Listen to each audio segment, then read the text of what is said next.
Hello friends, welcome to guys kitchen. இன்றைக்கி நம்ம கிச்சனில் என்ன ரெடி பண்ணியிருக்கோன்னு பார்த்தீங்கன்னா, சுட சுட ஒயிட் ரைஸ், தென் வந்து பார்த்தீங்கன்னா மட்டன் குழம்பு,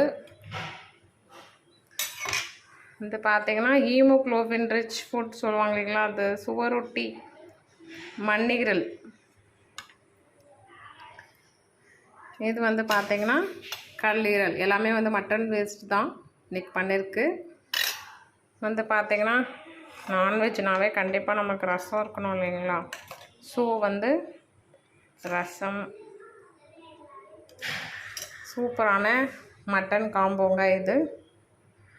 உங்களுக்கு வந்து காய்ஸ் கிச்சனில் ஒரு எம்மியான ஹோம்மேட் ஃபுட் சாப்பிட்ணும் அப்படின்னா காய்ஸ் கிச்சனுக்கு வாட்ஸ்அப் பண்ணுங்கள். டெய்லி வந்து காய்ஸ் கிச்சன் வாட்ஸ்அப் குரூப்பில் மெனு போஸ்ட் பண்ணுறோம். Homely cooking, healthy eating. Thank you.